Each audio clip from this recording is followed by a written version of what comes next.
Hola, soy Luisa Flores y te doy la bienvenida a este podcast. Me gusta mucho leer y escribir, pero la procrastinación me frena. Entonces se me ocurrió que hacer un podcast podría ayudar.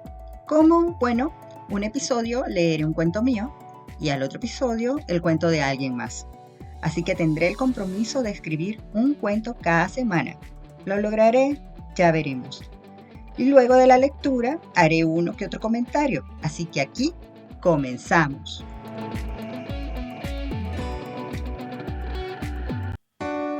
Hola, ¿cómo estás? Hoy es el turno de leer a Patricia Highsmith en mi podcast. Patricia Highsmith se hizo conocida por su trabajo como novelista. Tal vez has escuchado hablar acerca de sus novelas de El talentoso Mr. Ripley o El talento de Mr. Ripley. Bueno, esa es a su vez una serie de 5 novelas sobre el enigmático Mr. Ripley. También escribió libros de relatos como 11 o Pequeños cuentos misóginos.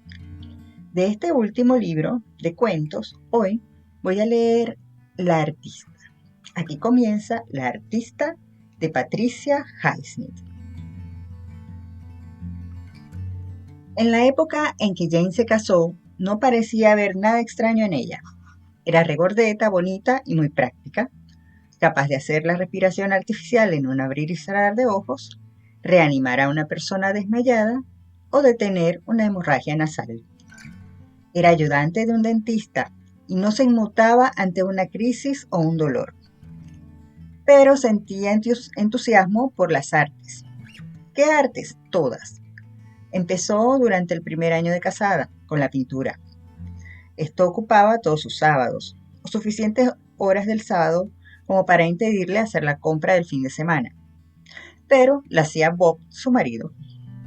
También era él quien pagaba el enmarcado de los retratos al óleo, sucios y con colores corridos, de sus amistades. Las sesiones de posa de los amigos también consumían buena parte del tiempo durante el fin de semana. Al fin, Jane admitió el hecho de que no lograba evitar que los colores se corriesen y decidió abandonar la pintura por la danza. La danza, enfundada en un leotardo negro, no mejoró mucho su maciza figura, únicamente su apetito. Luego vinieron las zapatillas especiales. Estaba aprendiendo ballet. Había descubierto una institución llamada la Escuela de las Artes. En este edificio de 5 plantas se enseñaba piano, violín y otros instrumentos, composición musical, a escribir novela o poesía, y danza y pintura.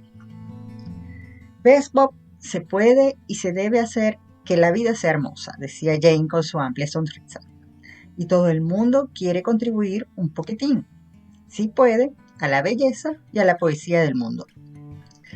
Mientras tanto, Bob vaciaba la basura y se encargaba de que no se quedaran sin papas. El ballet de Jane no progresaba más allá de cierto punto, así que lo dejó y se dedicó al canto. Yo creo que la vida es bastante hermosa, tal y como es, dijo Bob. Por lo menos, yo soy bastante feliz. Esto fue en la temporada del canto, a consecuencia del cual habían tenido que meter un piano vertical en el ya abarrotado cuarto de estar. Por alguna razón, Jane dejó sus lecciones de canto y empezó a estudiar escultura y talla en madera. El cuarto de estar estaba hecho una pena, lleno de trocitos de barro y astillas, con las que no siempre podía la aspiradora. Jane estaba demasiado cansada para hacer nada después de un día de trabajo en la consulta del dentista y de permanecer de pie luchando con el barro y la madera hasta medianoche. Bob llegó a odiar la Escuela de las Artes. La había visto unas cuantas veces, cuando iba a recoger a Jane a eso de las 11. El barrio era peligroso para andar sola. A Bob le parecía que todos los alumnos eran un montón de optimistas mal encaminados y los profesores un montón de mediocridades. Aquello le daba la impresión de un manicomio de esfuerzos desviados. ¿Y cuántos hogares, hijos y maridos estaban trastornados porque la mujer de la casa no estaba en el hogar haciendo algunas tareas esenciales?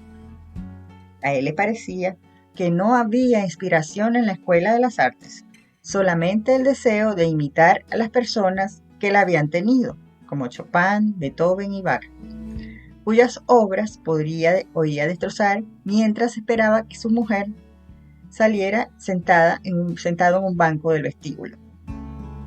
La gente llamaba locos a los artistas, pero estos alumnos parecían incapaces de esa clase de locura. Los estudiantes parecían locos en cierto sentido de la palabra, pero no en el sentido adecuado. Considerando el tiempo que la Escuela de las Artes lo privaba de su mujer, Bob estaba dispuesto a hacer saltar el edificio en pedazos. No tuvo que esperar mucho, pero no fue él quien voló el edificio. Alguien, más tarde se comprobó que había sido un instructor, puso una bomba debajo de la Escuela de las Artes, lista para estallar a las 4 de la tarde. Era la víspera del Año Nuevo y, a pesar de que era media fiesta, los estudiantes de todas las artes estaban practicando laboriosamente. La policía y algunos periódicos habían recibido el aviso de bomba. El problema era que nadie la encontraba y también que la mayoría de la gente no creía que fuese a estallar ninguna bomba. Debido al ambiente del barrio, habían sufrido sustos y amenazas con anterioridad. Pero la bomba estalló, evidentemente, desde las profundidades del sótano y debía ser de buen tamaño. Dio la casualidad de que Bob estaba allí, porque tenía que recoger a Jane a las 5. Había oído el rumor de la bomba, pero no sabía si creérselo o no. Por precaución, sin embargo, o por una premonición, estaba esperando al otro lado de la calle en lugar de hacerlo en el vestíbulo. Un piano salió por el tejado, un poco separado del pianista que seguía sentado en el taburete, tecleando en el vacío. Una bailarina logró al fin dar unas pocas vueltas completas sin que sus pies tocaran el suelo, ya que se hallaba a una altura de 400 metros. Además, sus pies apuntaban hacia el cielo. Un alumno de pintura fue lanzado a través de una pared, el pincel en suspenso, dispuesto a dar la pincelada maestra mientras flotaba horizontalmente camino del verdadero olvido. Un instructor que se refugiaba tan a menudo como podía en los lavabos de la Escuela de las Artes, salió disparado junto con parte de las cañerías. A continuación apareció Jane, volando por los aires, con un mazo en la mano, un cincel en la otra y una expresión de éxtasis en la cara. Estaba pasmada, concentrada aún en su obra o ya muerta. Bob no pudo saberlo. Las partículas fueron cayendo con un suave y decreciente estrépito, levantando una polvareda gris. Hubo unos segundos de silencio durante los cuales Bob permaneció inmóvil. Luego, media vuelta y se dirigió a casa. Surgirán otras escuelas de las artes, de eso estaba seguro. Curiosamente, esta idea cruzó su mente antes de que se diera cuenta de que su esposa se había ido para siempre. Fin del cuento. Patricia Highsmith siempre tuvo material para escribir basada en la observación de la dinámica que ella veía de las parejas. Las relaciones y sus bemoles siempre encontraron a la mejor narradora en Patricia Highsmith. También supo contar una visión más oscura de la sociedad, y en esto fue visionaria.